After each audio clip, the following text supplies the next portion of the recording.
بسم اللہ الرحمن الرحیم۔ السلام علیکم سامعین و ناظرین، میں ہوں محمد شفیع مطہری، مرکز نور بادشاہ یوٹیوب چینل سے آپ سے مخاطب ہوں۔ 27 رجب المرجب اس دن کے حوالے سے، یعنی کہ معراج النبی صلی اللہ علیہ وآلہ وسلم، واقعہ معراج حضور اکرم صلی اللہ علیہ وآلہ وسلم کے لیے دوسرا جو بڑا معجزہ ہوا وہ معراج النبی ہے۔ واقعہ معراج قرآن پاک کی سب سے بڑا جو معجزہ ہے، قرآن پاک کا نزول ہے۔ اس کے بعد ایک دوسرا جو معجزہ ہے وہ واقعہ معراج ہے۔ واقعہ معراج سے کوئی مسلمان انکار نہیں کر سکتا، کسی قسم کی شک و شبہ کے بغیر، بلا چون و چرا خاتم النبیین محمد مصطفیٰ صلی اللہ علیہ وآلہ وسلم پر جو واقعہ ہوا ہے، جسے معراج النبی کہتے ہیں، اس پر ایمان لانا، اس پر اعتقاد رکھنا تمام مسلمانوں پر واجب ہے۔ اگر کوئی واقعہ معراج سے انکار کرے، وہ منکر ہو جائے، تو گویا کہ اس نے ختم نبوت کا انکار کیا ہے، نبوت و رسالت کا اس نے انکار کیا ہے۔ تو انکار کرنے کی شبہ میں مبتلا ہونے کی قطعی طور پر گنجائش نہیں ہے۔ واقعہ معراج برحق ہے، صداقت پر مبنی ہے۔ چنانچہ قرآن کریم کے آیات سے ہی واضح ہے کہ واقعہ معراج کے حوالے سے بطور دلیل تمام علماء کرام خطبہ آپ کو سنا رہے ہیں، پیش کر رہے ہیں کہ 15واں پارے کی ابتدائی جو آیات ہیں کہ سبحان الذی اسری بعبدہ لیلا من المسجد الحرام الی المسجد الاقصی الذی بارکنا حولہ لنریہ من آیاتنا انہ هو السمیع البصیر۔ سورۃ الاسراء آیت نمبر 1 ہے، 15واں پارہ کے آغاز میں۔ یہ آیت خالص واقع معراج پر ہی دلالت کرتے ہیں۔ اس کے علاوہ قرآن پاک سے جو دلیل ہے وہ سورۃ النجم ہے۔ سورۃ النجم کی ابتدائی چند آیات ہی واقع معراج کی واضح ترجمانی کرتے ہیں، یعنی کہ وضاحت کرتے ہیں، جیسا کہ بسم اللہ الرحمن الرحیم والنجم اذا ہوا، قسم ہے روشن ستارے کی، یعنی کہ وجود محمد صلی اللہ علیہ وسلم کی جب وہ معراج عرش بری پر عروج فرما کر زمین پر اتر آیا۔ سورۃ النجم پارہ 30۔ ثم دنا فتدلی، پھر قریب ہوا اللہ محمد سے، یعنی کہ عاشق و معشوق، یعنی کہ اللہ میزبان، اللہ کے نبی خاتم النبیین مہمان بطور، فتدلی پھر زیادہ قریب ہوا محمد اپنے رب سے، فکان قاب قوسین او ادنا، پھر صرف 2 کمانوں کی مقدار کے برابر جو ہے نزدیک ہوئے، بلکہ اس سے بھی زیادہ تر قریب ہوئے۔ اتنا قریب یعنی کہ 2 کمان کے برابر یا اس سے بھی زیادہ قریب ہوئے۔ یہ قرآن مجید میں جا بجا آیات موجود ہے واقعہ معراج کے حوالے سے۔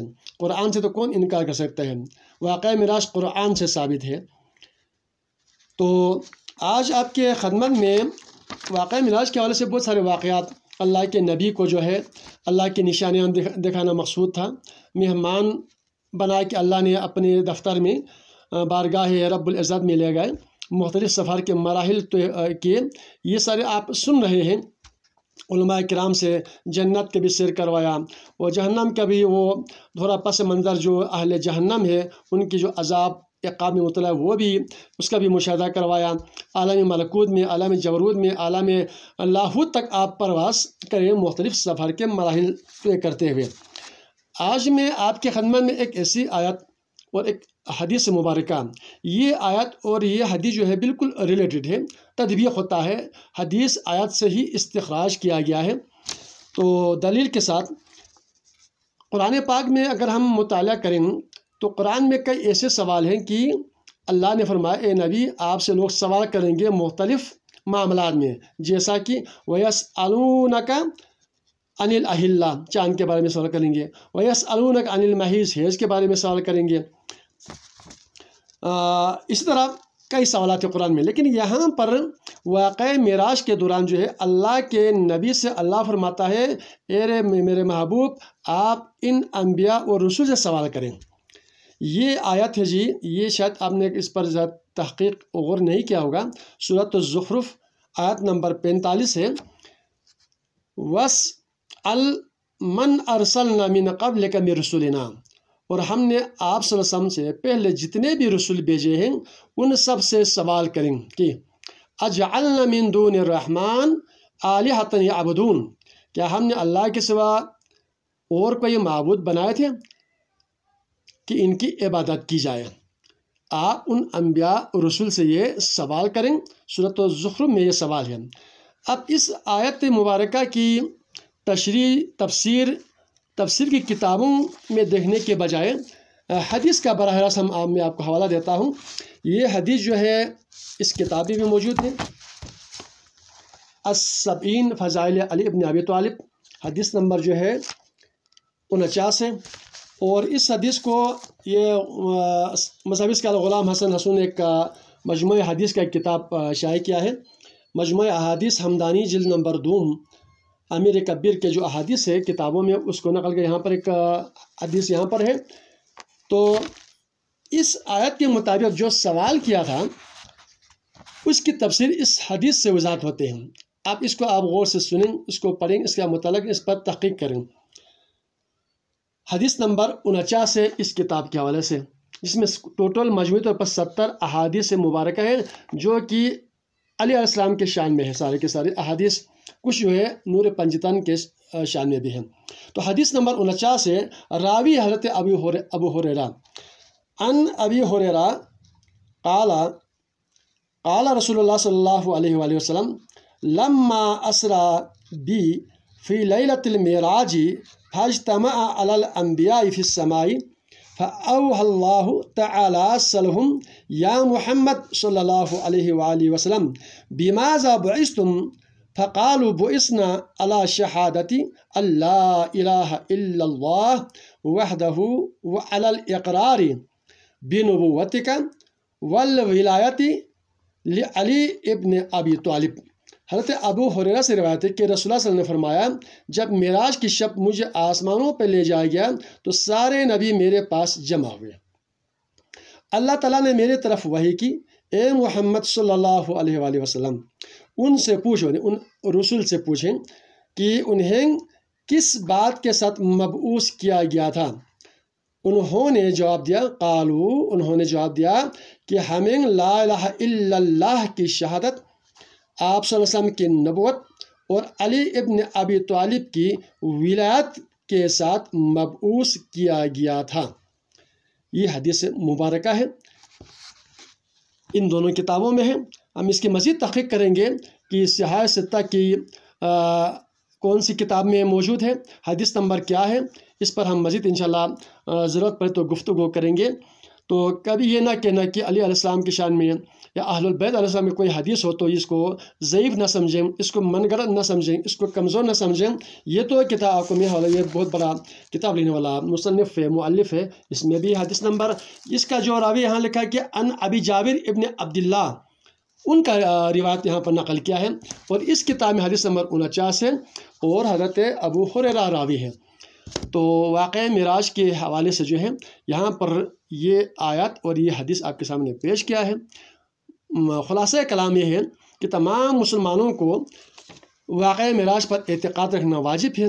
اس ضمن میں علم شریعت، علم طریقت، علم حقیقت کے علاوہ تمام علوم و فنون میں ید اطلاع رکھنے والی ایک ایسی شخصیت جس نے فقہ افت تصنیف کیا ہے، انہوں نے واقع معراج کے حوالے سے لکھا ہے وَيَجِبُ أَن تَعْتَقِدَ أَنَّ نَبِيَّنَا تَرَقَّى عَلَى الْمِعْرَاجِ، اس بات پر اعتقاد رہنا واجب ہے کہ ہمارے پیارے نبی خاتم النبیین محمد صلی اللہ علیہ وآلہ وسلم معراج پر تشریف لے گئے۔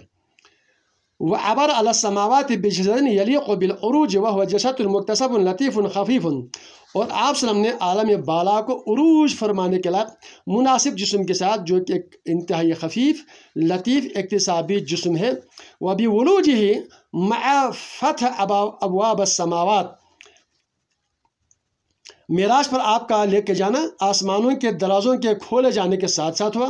لا یلزم الحرق والالتیام، اس میں آسمان کے پھٹنے گرنے کا ایسا کوئی اشتباہ نہیں ہے، بس اللہ کے نظام تھا، اللہ نے اپنے محبوب کو مہمان بنانا تھا، تو ایک خوبصورت جسم کے ساتھ جو ہے اسی جسم اطہر کے ساتھ اللہ نے اپنی نبی کو جبریل امین ہمراہ ہم سفر بنا کر براق پر سوار کر کے مسجد اقصی تک، پھر سدرۃ المنتہا تک، پھر رف پر بیٹھ کر جو ہے ایک ایسی یعنی کہ سفر کرنے والی چیز تھا، اس پر سوار کر اللہ کے بارگاہ میں پہنچا ہے۔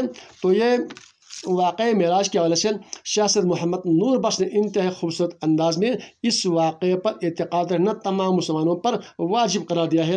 اللہ تعالی ہم سب کو بغیر کسی شک و شبہ کے واقعہ معراج پر جو ہے یہ خواب نہیں ہے، یہ شک و شبہ کی بات نہیں ہے، یعنی کہ یہی وجہ ہے کہ جب اللہ کے نبی واپس تشریف لائے فرش زمین پر تو اہل بیت علیہ السلام اصحاب کرام وہاں پر تشریف فرماتے ہیں۔ آپ نے فرمایا مجھے معراج ہوا ہے، اللہ نے آپ کے لیے بھی معراج عطا کیا ہے، تو پھر میں نے لے کر آیا ہے وہ کیا ہے، الصلاۃ معراج المومنین، 5 وقت کی نمازیں جو ہے بطور تحفہ میں نے آپ کو لے کر آیا ہے، اس پر عمل کرنا ہے۔